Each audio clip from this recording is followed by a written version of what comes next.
Hello, everyone, and welcome to the Gorgeous Growth Podcast, where we discuss strategies to take your brand to the top. I'm your host, Oscar Guerrero, and today I'm joined by Kaelyn Nicks. Kaelyn Nicks is a trailblazing and visionary founder and CEO of JADED CBD. Now, prior to JADED, Kaelyn spent nearly a decade in the consumer goods industry, where she skillfully managed dozens of brands and categories exceeding $1 billion in revenue. So as an international and upscale brand, JADED has garnered recognition from prestigious publications such as Forbes, Fashionista, and People. Entrepreneur Herald deemed Kaelyn one of the top 20 entrepreneurs to watch in 2023, while Disrupt magazine celebrated her as one of the top 10 women disruptors for her breakthrough work in the provocative cannabis industry. So welcome to the show, Kaelyn. I'm so happy to have you here. Likewise. Thank you for having me, Oscar. I am honored and so excited to be speaking with you on the podcast today.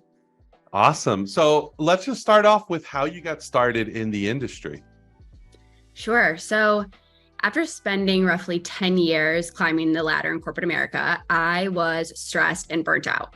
I was dealing with fatigue, a lot of migraines, gut issues, and I really got caught up in just trying to do it all.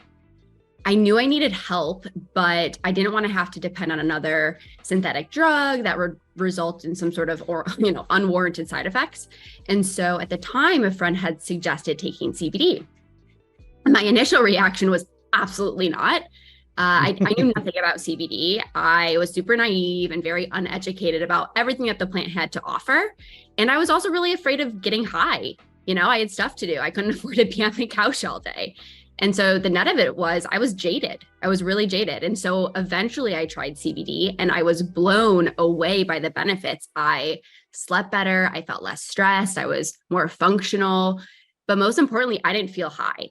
And so when I went out to go buy CBD, nothing met my standards. It was confusing to shop. The ingredients were questionable and nothing really tasted good. Mm-hmm. So, I set out to create something I'd actually use. And so as a women-owned company, we are using our world-renowned consumer goods background to disrupt the $61 billion male-dominated cannabis space by really defying the stigmas, but also raising the standards. And so I'm here to help educate other people that might be jaded against cannabis so that they can tackle their chronic stress and finally get a good night's rest. Wow, that's awesome. So I guess one of the first things that comes to my mind as a marketer is the fact that I know that CBD is considered a gray market product, right? Because like you said, I guess everyone is jaded, right? And then there's issues in running ads for CBD, both on Google and Facebook. So having a brand that is focused on CBD, really, how do you get around that? Yeah, advertising CBD is extremely challenging. When you're running a DTC company, you don't have a physical storefront to generate awareness. So advertising is typically the brand's heaviest lever and source of traffic. So right now, a lot of the big platforms like Meta and Google, they lump CBD together with cannabis and other Schedule I drugs. And so we have significant restrictions in what we can say. And so typically in order to get brands approved, it has to be 100% education-based versus like brand or product-based. So, but regardless, we have stayed scrappy and we've utilized a lot of other channels instead. And so some of the most productive channels that we've used include email marketing, referral and affiliate programs. We speak at a lot of industry and consumer events to get the word out. We do giveaways, social media, and then the other big one would be brand ambassadors and influencer partnerships. Yeah, I want to touch on that because that's really just a hot topic these days, sure. Right? So when it comes to micro influencers, one of the big questions that people have is, how do you find them? And then what does the relationship that you have with them look like? Managing influencers can be really time consuming and expensive if you're not careful. It's time consuming to to your point, find the right influencers, right? And then you have to reach out, you have to follow up, you have to gather all like the legal consents and approvals, send the product, follow up to get the feedback, ensure that they're posting, setting up their discount codes, et cetera, et cetera. It's a lot of work, right? And so one of the programs I love that automates a lot of this is called Shopify Collabs. It does a lot of that work that I just mentioned for you. So all you have to do is set up your brand profile, your affiliate tiers, and then different gifting options. And then once that's set up and you post it on your site, then any potential ambassadors can come to you and fill out a very easy, quick application and request to be part of your program. And so once somebody applies, you can access all of their stats in the dashboard, and all of that work is primarily automated and done in one place. So it makes it super, super easy and simple. I'm sure there's a lot of, better paid options out there, but for what we're looking to build with influencers and just UGC or user generated content right now, it's perfect. Now, in terms of what the relationship looks like, when we started working with influencers, relationships, what we've learned is key. So one of the things we always ask ourselves, and that I challenge my team with, is to put yourself in their shoes. So when you think about being an influencer, regardless of size, micro or macro, they're constantly getting spam commented at. They're constantly getting the random DMs in their inbox. And so for us, it's all about asking ourselves, if I am an influencer, what would get my attention and what would make me respond to a brand, right? Like, how would I want to be talked to and on what platform? And so thinking through all of those things and then cater your communication based on that will significantly improve the chances and the likelihood of a successful connection. So I'll give a personal example also of building that connection, building those relationships. When we first started the company, the person we hired for influencer management was working with these influencers without even following them in the first place. And that resulted in a very transactional relationship. Now, fast forward, we make a very concerted effort to not only follow them, but also comment and engage with them. And when I say comment on their posts, it's not just, a single emoji, but an actual relevant comment tied to the content that they're sharing, right? And as a result of that, these influencers started posting multiple times and with much stronger content. And so what I've learned is that a lot of these micro efforts do add up. And you'll see that when you do those things, it'll move from a very transactional, one-way, one-time relationship or agreement rather to a very long-term partnership. I see. So there's actually a relationship that's built between the brand and the individual rather than it being purely transactional. Like, oh, okay, I found a person with a lot of followers, they'd be a good fit. It's much more than that. It's humanizing it, right? Like anybody can create a brand these days. And so a lot of times too, like as the founder, I'll actually go in and monitor and talk to these influencers myself, and I'll let them know, hey, this is the founder. And then once they understand that there's a human behind this brand and it's not just some random, person and who knows what part of the world, they're actually talking to somebody that's part of it. And they can see themselves in you, and just creating that human connection is sometimes all that, what makes the difference. Awesome. So, one of the things that I noticed is that your Instagram has over 29,000 followers and your TikTok has over 38,000 likes. So I just would love to get some insight on this. Like, what tips do you have for other entrepreneurs out there that also want to achieve this type of growth and awareness on social media? I think for starters, we still have a lot of opportunity, and we by no means have it figured out. So we are constantly learning every day and improving. But I think, unfortunately, there's no single playbook or success recipe. I mean, I guess there's a few things that disproportionately have helped us. One has been really focusing on the value. It's a lot of just like throwing spaghetti at the wall and seeing what sticks. And so it's all about identifying the types of value your ideal consumer is looking for and providing that, whether it's educational content, inspirational, or entertaining. That's key. Another thing that we've done to help boost the number of followers and just overall engagement has been giveaways. And that can be either self-branded or co-branded with other related brands and accounts, because that really allows you to take advantage of each other's networks and spread that awareness much faster and at scale. And the third thing is consistency.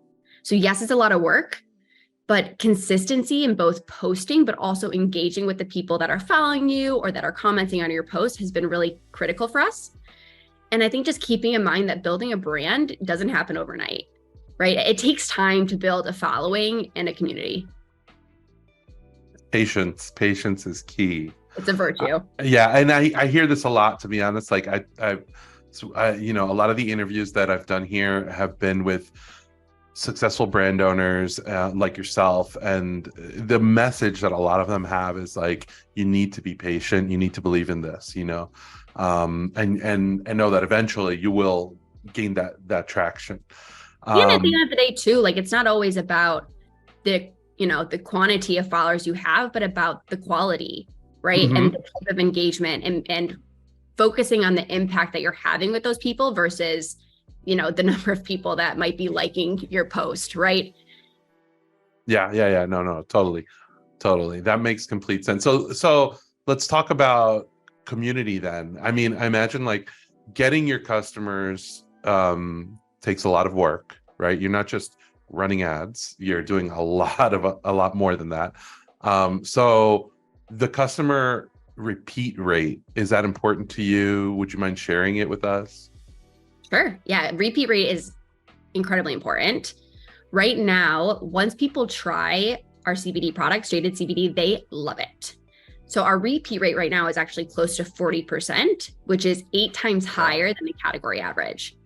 Our products are extremely high quality, but they're also very effective. So naturally just keeps people coming back.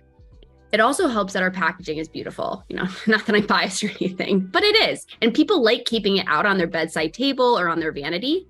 And what I've learned is that having the gummy jar or the CBD oil bottle sitting out actually reminds them to take their CBD before bed each night, which thus increases consumption, which thus drives more purchases, right? And it's this beautiful cycle. Yeah. It's all about the customer experience, and that's another thing that people overlook sometimes. Just the packaging itself is part of the experience. Absolutely. And then in the DTC world, I know that's super, super important. Again, it's a recurring theme. So something that I think a lot of people should pay attention to. Yeah, absolutely. The packaging, figuring out how to tap into the habits people already have and making those habits better.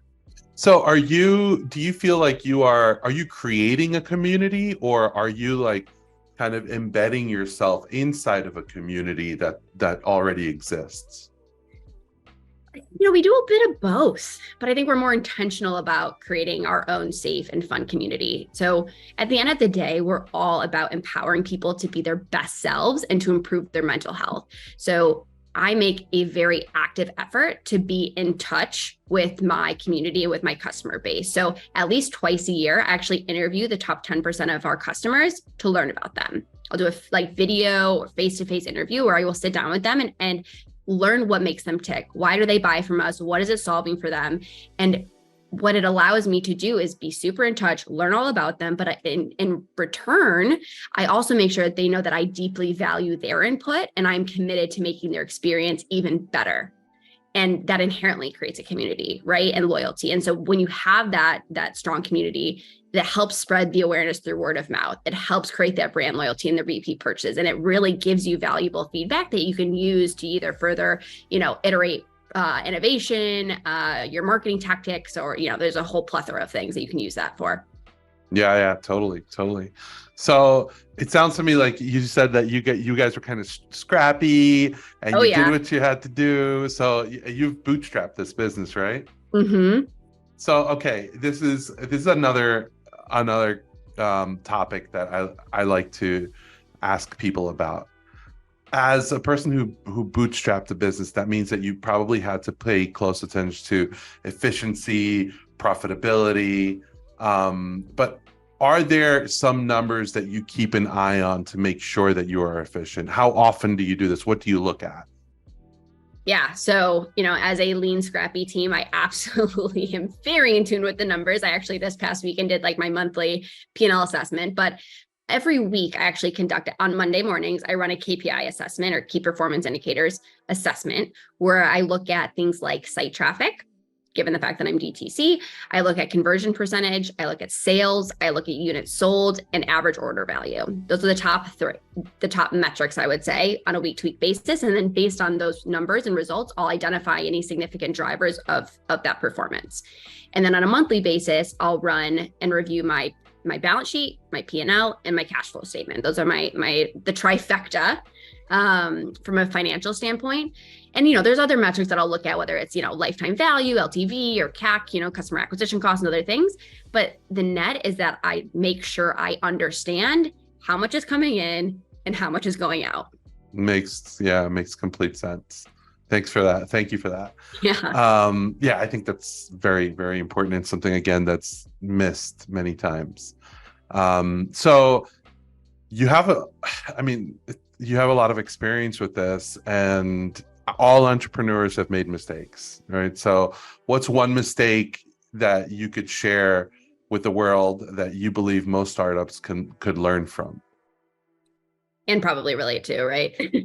Yes. So when I was first launching JADED, I came from a background where I understood how to run billion-dollar brands at scale. And so initially when I went down the venture path of creating a startup, I thought it was going to be a lot easier than it was. I was very wrong. And so at the beginning, I just felt so incredibly overwhelmed by all the things I didn't know.